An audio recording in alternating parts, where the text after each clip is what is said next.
Sanggar Cerita mempersembahkan Sabda Pandita Ratu.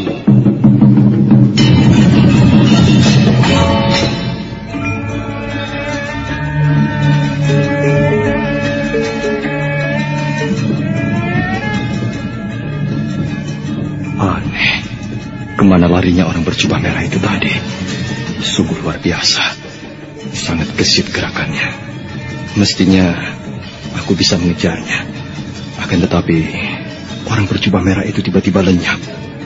Tidak banyak orang yang mampu menghilang dalam ajian penglimunan. Orang itu menghilang. Nampaknya orang itu memang dengan sengaja memancingku kemari. Lalu apa maksudnya? Apa maksudnya?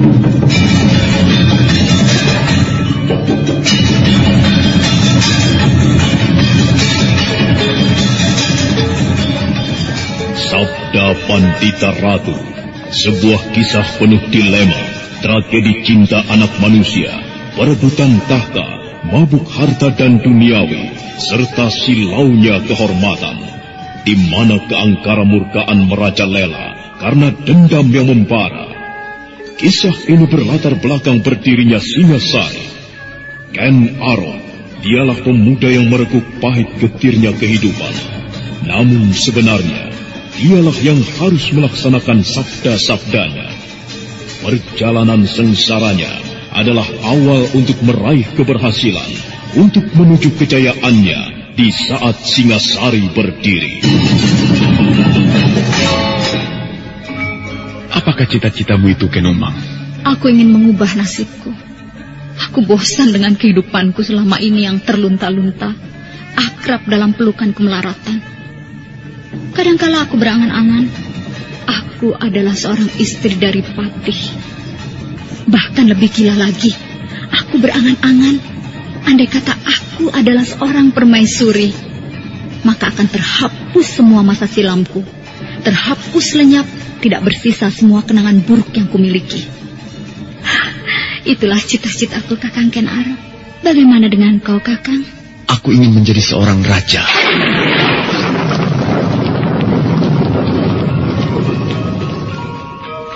Sabda Pandita Ratu. Naskah ditulis oleh Pondra Swastilangit, diolah oleh Agung Bahrodi, didukung oleh artis-artis terkemuka Ferry Fadli, Eli Ermawati, M. Abud, Ivone Rose, dan lain-lain. Teknik dan montase Ibing Arifin, dengan sutradara Dian Pertiwi. Sabda Pandita Ratu. Kali ini dalam episode ke-17 dengan judul Melacak Dunia Muksa.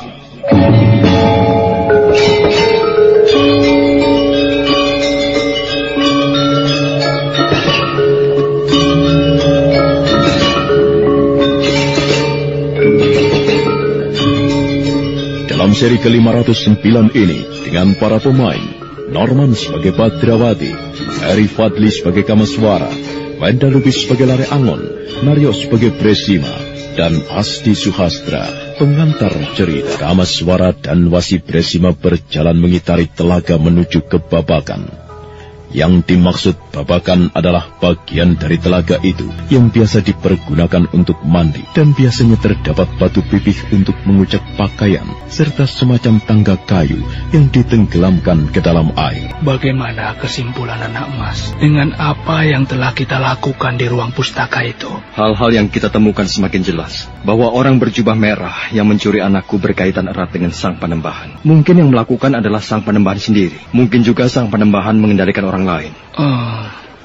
Bagaimana dengan Putut Gajah Wengker itu? Maksud Paman?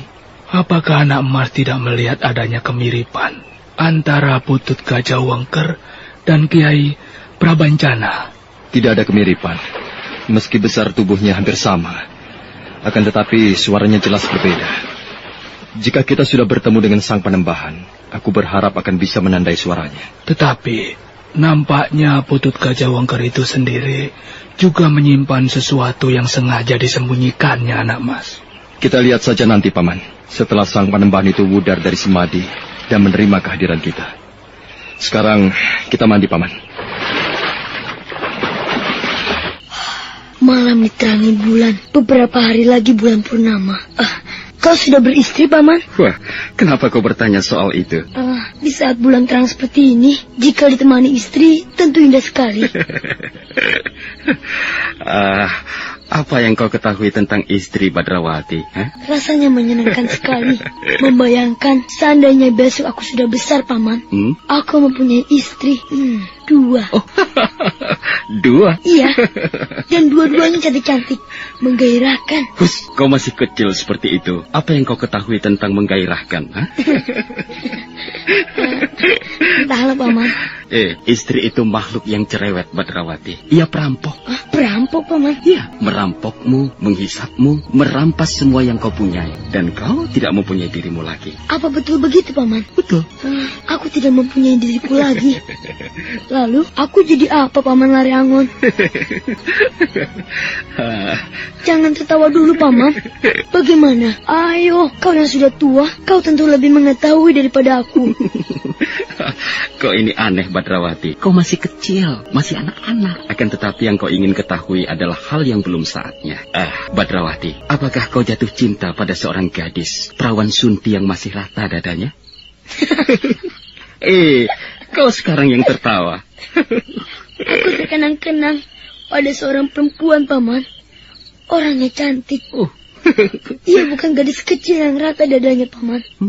Usianya mungkin lebih dari usia... usia berapa ya? Pokoknya sudah dewasa. Dan ia telah menjadi istri orang lain. Kau ini aneh sekali, Badrawati.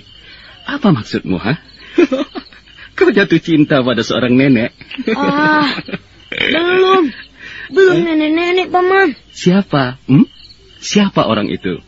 Namanya Bibi Rahastri Kandi. Siapa yang kau sebut Bibi Rahastri Kandi? Dan apalagi yang kau tertawakan? Bibi Rahastri Kandi itu aku temui di Pawasambu, Paman, di kaki Gunung Raung, ujung timur dari Pulau Jawa ini. Aku tertawa karena aku memanggilnya Bibi. Seharusnya kau memanggilnya Ti Ajeng. Badrawati, dengar.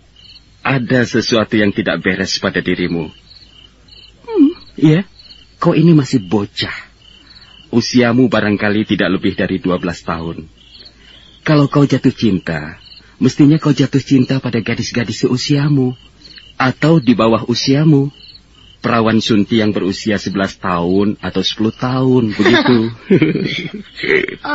Sudah, Paman. Berbicara yang lain saja.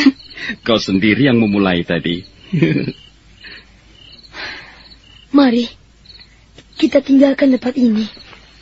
Kita intip padepokan itu. Siapa tahu, kita bisa menemukan adik bayi. Ayo.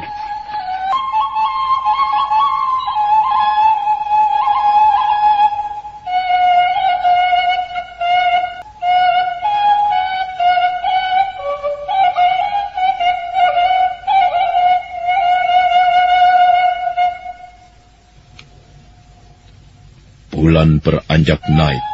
Meski masih beberapa hari lagi bulan itu mencapai bulat sempurna atau purnama, tetapi cahayanya mampu membuat mata sanggup memandang garis-garis bukit di kejauhan.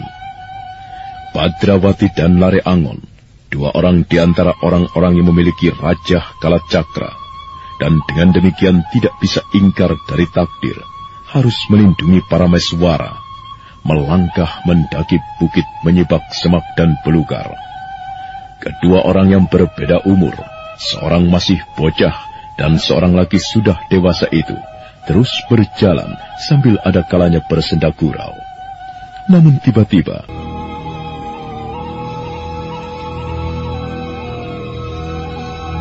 aku mendengar sesuatu.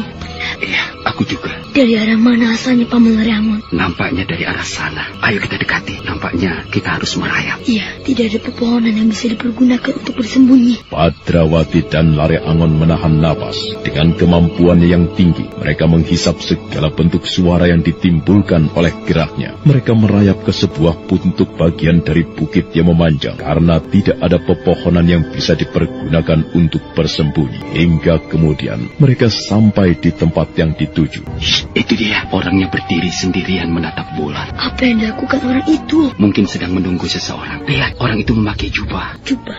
Jubah merah. Jubah itu bukan berwarna hitam, akan tetapi merah. Paman Lare Angon, orang itu yang telah mencuri adik bayi dari tangan lelaki dan perempuan yang dulu aku mintai bantuan. Karena adik bayi rewel terus, orang itu yang sedang kita cari. Apa yang kita lakukan, Badrawati? Kita tangkap, Paman. Seorang diri boleh jadi aku tidak mampu, namun kita berdua, aku yakin orang itu tidak akan mampu meloloskan diri. Mari, Paman. Mari. Badrawati memberi isyarat kepada Lare Angon untuk bergeser ke kiri. Dia sendiri mengambil arah ke kanan untuk mencegat orang berjubah merah itu. Namun tiba-tiba, Ia lari, kejar!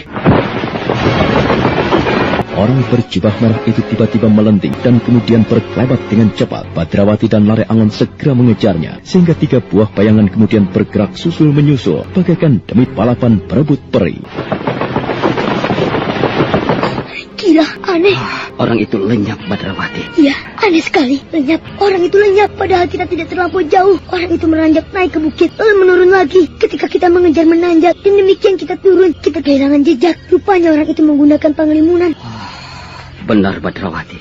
Bocah aneh Badrawati itu menggerakkan tangan kanannya silang menyilang, hingga kemudian tangan kanannya telah berada di depan dada, dan tangan kiri mendekap pusar. Matanya terpejam. Badrawati tengah memusatkan perhatiannya pada ketajaman panggeraitannya untuk melacak jejak orang berjubah merah yang lenyap dari pandangan mata. Apa yang kau lakukan sia-sia, Badrawati? Orang itu sudah terlampau jauh. Beberapa saat lamanya Badrawati mengheningkan cipta. Bocah itu kemudian menghela napas panjang. Matanya yang semula memejam kemudian membuka. Bagaimana, Badrawati? Aneh sekali. Orang itu benar-benar luar biasa, Paman Lare Angon. Aku tidak menemukan apapun. Aku sudah menduganya, Badrawati. Maksud Paman? Orang itu mungkin sudah terlalu jauh. Paman? Ya, bagaimana? Mari kita kitari tempat ini. Mungkin ada sesuatu yang kita temukan. Siapa tahu kemunculan orang berjubah merah itu sebenarnya bermaksud menunjukkan sesuatu pada kita berdua. Ya, mari kita lakukan. Aneh, kemana larinya orang berjubah merah itu tadi? Sungguh luar biasa, sangat gesit gerakannya. Mestinya aku bisa mengejarnya.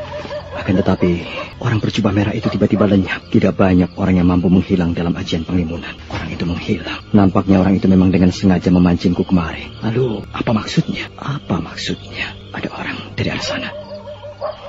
Ada 2 orang. Siapa mereka? Badrawati. Iya, yang seorang itu masih bocah, nampaknya Badrawati. Dan yang seorang tentu Lare Angon. Kameswara kemudian lenyap setelah sebelumnya bayangan tubuhnya semakin kabur dan semakin kabur. Hilang kemudian tiada bekasnya. Dalam lindungan Aji Panglimunan, sebuah ajian aneh dari garis perguruan Pasanggaran yang membuat Kameswara hilang. Pemuda itu melangkah menyongsong kedatangan Badrawati dan Lare Angon. Serigala itu membuat telingaku risih. Jangan pedulikan, Badrawati. Kalau serigala itu berada di sini, aku pecahkan kepalanya dengan batu. Itu kalau seekor. Maksud Paman? Kalau seekor kau bunuh dengan kau pecahkan kepalanya, bagaimana kalau 2 ekor? Nasibnya sama. Kalau 5 ekor, apa yang kau lakukan? 5 ekor semakin membuat bising, nasibnya akan sama. Bagaimana kalau 1000 ekor? Ada 1000 ekor serigala yang besar-besar dengan taring-taringnya yang tajam. Akan kau bunuh semuanya? 1000 ekor? Iya. Aku akan lari. Melolong lagi. Kenapa, Badrawati? Serigala melolong. Apa artinya? Artinya adalah serigala itu pasti melihat sesuatu. Bukankah demikian, Paman? Iya, benar, Badrawati. Kita ke sana. Suara lolongan itu berasal dari arah sana. Mari kita lihat apa sebenarnya yang membuat serigala itu melolong gelisah. Badrawati dan Lare Angon bergegas berjalan sambil memperhatikan suasana dengan seksama. Bulan di saat itu terlintasi mendung sehingga untuk sesaat menjadi sedikit redup. Tiba-tiba Badrawati berhenti. Ada apa, Paman? Ada apa, Badrawati? Paman tentu bercanda. Apa maksudmu? Bukankah baru saja Paman menyentuh tanganku? Aku tidak melakukan. Paman jangan ingkar. Sungguh, Badrawati. Aku tidak melakukannya. Aku tidak menguntit tanganmu. Ya, sudah, ayo. Kembali Badrawati berjalan. Di belakangnya Lare Angon mengiringi dengan bertanya-tanya dalam hati, seolah ada sesuatu yang janggal terjadi. Dan ternyata Badrawati kembali berhenti. Apa maksud Paman sebenarnya? Apa maksudmu, Badrawati? Paman sekali lagi telah menyentuh lenganku. Tidak, aku tidak melakukannya, Badrawati. Kau jangan mungkir. Kau jangan mungkir seperti itu, Paman. Aku juga tidak mengada-ngada. Paman. Paman Kameswara rupanya.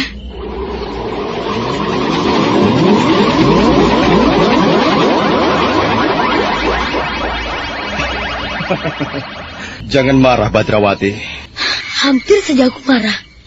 Dan aku telah terlanjur menduga Paman Lare Angon yang bermain-main denganku. Untung Paman Kameswara menampakkan diri. Coba kalau tidak, Paman Lare Angon akan hancur lebur. Apa? Kaukah yang baru saja mempermainkan kami berdua? Maksudmu?